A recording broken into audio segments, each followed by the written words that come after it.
In the bustling heart of ancient Rome, on October 24th in the year 51 AD, a child was born who would one day rule the vast Roman Empire. This boy, named Titus Flavius Domitianus, would come to be known simply as Domitian. He entered the world during a time of great change and uncertainty, as the empire was still reeling from the tumultuous reign of Emperor Claudius and the recent ascension of the young Nero to the imperial throne. Domitian's father, Titus Flavius Vespasianus, later to become Emperor Vespasian, was a man of humble origins who had risen through the ranks of the Roman military and political system. His mother, Domitilla the elder, came from a more distinguished background. The couple already had 2 children, a daughter, Domitilla the younger, and a son, Titus, who was 12 years Domitian's senior. The Rome of Domitian's infancy was a city of stark contrasts. Magnificent marble temples and sprawling forums stood alongside cramped wooden tenements. The streets buzzed with the chatter of dozens of languages as people from all corners of the empire mingled in the capital. It was a world of opportunity for some, and crushing poverty for others. Unlike his older brother Titus, who was raised in the imperial court alongside Nero's son Britannicus, young Domitian's early years were spent in relative obscurity. His father's career kept him away from home for long periods, and the boy's mother died when he was still quite young. This early loss would leave a lasting impact on Domitian's psyche, perhaps contributing to the complex and often contradictory personality he would develop in later years. As a child, Domitian was described as having a somewhat solitary nature. He was said to have a keen interest in poetry and literature, often spending hours poring over scrolls in the family's library. This love of the written word would stay with him throughout his life, though as an emperor he would later develop a complicated relationship with intellectuals and writers. The young Domitian's world was turned upside down in the year 69 AD, known as the year of the 4 emperors in rapid succession. Galba, Otho, and Vitellius claimed and lost the imperial throne. Amidst this chaos, Domitian's father Vespasian, then a successful general, was proclaimed emperor by his troops in the east.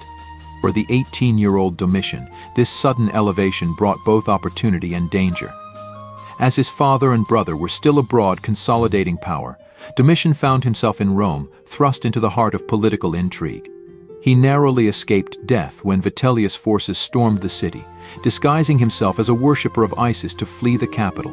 But this brush with mortality left a lasting impression on the young man. When his father finally secured the throne, establishing the Flavian dynasty, Domitian emerged from hiding a changed person. No longer the bookish, solitary youth, he had his first taste of power and the precarious nature of life at the top of Roman society. As the new Flavian dynasty took root, Domitian found himself suddenly thrust into the glittering world of imperial politics.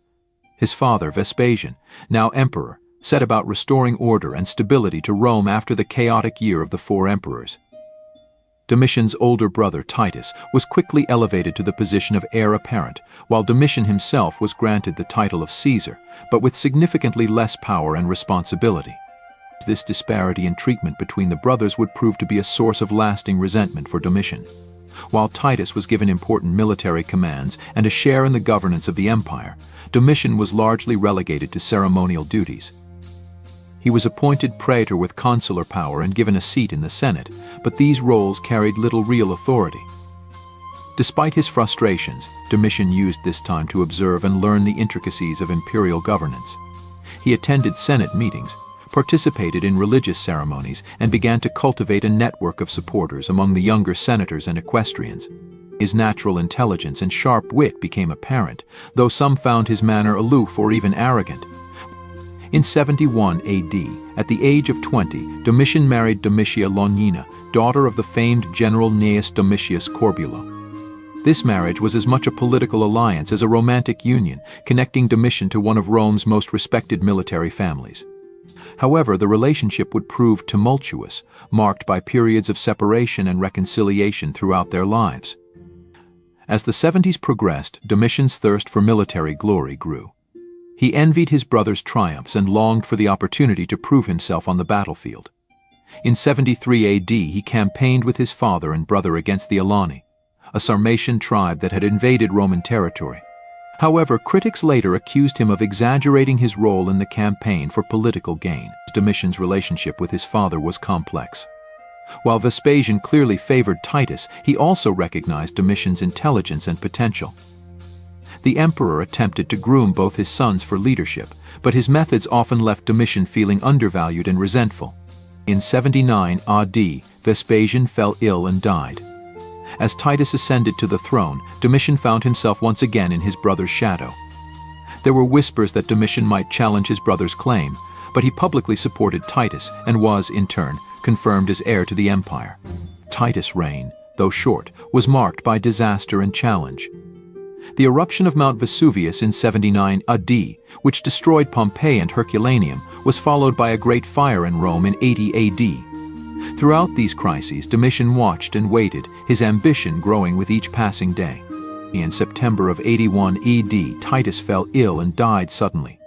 Some ancient sources hinted at foul play, insinuating that Domitian may have had a hand in his brother's demise, though modern historians generally dismiss these claims as later propaganda. Regardless of the circumstances, at the age of 30, Domitian finally achieved what he had long desired. He was now Emperor of Rome. As he donned the purple robes of imperial power, the once neglected younger son of Vespasian stood poised to leave his mark on the empire. As Domitian ascended to the throne in 81 AD, Rome held its breath. The new emperor, now 30 years old, was largely an unknown quantity to the public and the Senate. His years in the shadow of his father and brother had left him with a chip on his shoulder and a burning desire to prove himself. From the outset, Domitian made it clear that his reign would be different from those of his predecessors. He took on the title of Dominus Aetius, Lord and God, emphasizing the sacred nature of his rule and distancing himself from the more approachable style of his father and brother. This move was met with mixed reactions. Some saw it as a sign of strength, while others viewed it as hubris. In the early years of his reign, Domitian showed himself to be an able administrator. He tackled corruption head-on, dismissing corrupt officials and judges. He also took a personal interest in the minutiae of governance, often working late into the night on state papers. This hands-on approach brought efficiency to the imperial bureaucracy, but also bred resentment among those who felt micromanaged. Economically, Domitian faced significant challenges. The treasury had been depleted by his brother's generous spending and the recent disasters in Rome. To address this, he devalued the silver content in Roman coins, a move that helped in the short term, but would have long-lasting economic consequences. He also instituted strict tax collection policies, which were effective but unpopular. Militarily, Domitian sought to emulate the glories of his brother and father. In 83 AD, he personally led a campaign against the Chatti, a Germanic tribe on the empire's northern frontier. While the actual achievements of this campaign were modest, Domitian celebrated it as a great victory, even adopting the title Germanicus. This would become a pattern in his reign, inflating military successes for political gain. In Britain, Domitian's governor Agricola achieved significant victories, pushing Roman control further north than ever before. However, rather than celebrating these genuine successes, Domitian recalled Agricola in 85 AD, possibly out of jealousy or fear of the general's growing popularity. On the Danube frontier, Domitian faced a more serious threat. The Dacians, led by their king Decebalus, had become increasingly aggressive. In 85 AD, they invaded the province of Moesia, defeating and killing its governor. Domitian personally led troops to the region and, after initial setbacks, managed to stabilize the situation. However, he was forced to pay a subsidy to the Dacians to maintain peace, a fact he tried to disguise as a victory. At home, Domitian embarked on an ambitious building program. He restored the Temple of Jupiter on the Capitoline Hill, built a massive new palace on the Palatine Hill, the Domus Augustana, and constructed a grand new stadium in the Campus Martius. These projects were impressive but costly, further straining the empire's finances. Culturally, Domitian presented himself as a patron of the arts. He revived the Capitoline Games, a festival of athletic and artistic competitions, and sponsored poets and writers. However, his relationship with intellectuals was complicated. He exiled several philosophers from Rome, viewing their teachings as potentially subversive. As the 80s drew to a close, cracks began to appear in Domitian's rule. His tendency towards autocracy was becoming more pronounced, and he began to view the Senate with increasing suspicion. Plots, both real and imagined, led to a series of treason trials and executions. Domitian's paranoia was fueled by actual threats to his rule. In 87 AD, a revolt led by Lucius Antonius Saturninus, the governor of Upper Germany, was narrowly suppressed. This event marked a turning point in Domitian's reign, pushing him further towards tyranny and setting the stage for the darker years to come. As Domitian entered the 90s AD, his rule took on an increasingly authoritarian character. The failed revolt of Saturninus in 87 AD had shaken him deeply, convincing him that enemies lurked around every corner.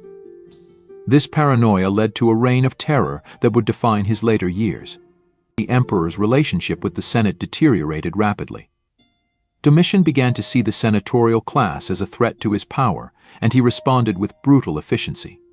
Treason trials became commonplace, often based on the flimsiest of evidence. Many prominent senators were exiled or executed, their property confiscated to fill the imperial coffers.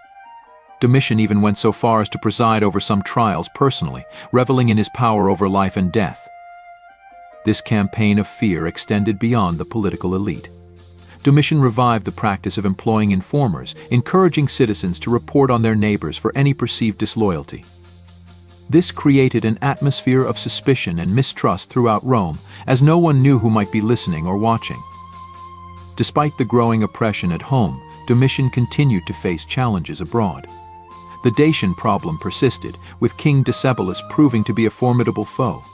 In 85 AD, Domitian was forced to negotiate a peace treaty that many Romans saw as humiliating. This perceived weakness on the frontier only added to the emperor's insecurities. In Britain, Domitian abandoned the northern territories won by Agricola, withdrawing to a more defensible frontier. While this decision was likely pragmatic, it was seen by many as another sign of the empire's decline under his rule. Domitian's personal life was also marked by turmoil during this period. His marriage to Domitia Longina had always been stormy, and in 83 AD, he briefly exiled her after accusing her of infidelity. Although they later reconciled, the relationship remained tense. Domitian's alleged affair with his niece Julia Flavia, daughter of Titus, further complicated matters, especially after her death in 91 AD, possibly due to a forced abortion. As his reign progressed, Domitian became increasingly isolated. He spent more and more time in his vast palace complex, the Domus Augustina, surrounded by a small circle of trusted freedmen and advisors. His behavior grew erratic, with sudden bursts of cruelty followed by acts of seeming kindness or justice. Despite the fear he inspired, Domitian maintained some degree of popularity with the common people and the army. He continued to provide lavish public entertainments, including gladiatorial games and chariot races. He also increased military pay, ensuring the loyalty of the legions. However, by 96 AD, the situation had become untenable. The constant threat of execution had united various factions against Domitian. A conspiracy began to form, including members of the Praetorian Guard, court officials, and even his wife Domitia Longina. On September 18, 96 AD, the plot was set in motion. According to historical accounts, Domitian was lured into a private meeting in his palace by his chamberlain, Parthenius. There he was attacked by a freedman named Stephanus, who had concealed a dagger in a bandaged arm. Domitian, despite his paranoia, was caught off guard. He fought back fiercely, but other conspirators soon joined the assault. In the end, Domitian was stabbed 7 times and died at the age of 44. His body was carried out on a common bier, and his memory was immediately condemned by the Senate in a practice known as damnatio memoriae. They ordered his name to be erased from all public inscriptions and his statues to be torn down. With Domitian's death, the Flavian dynasty came to an end.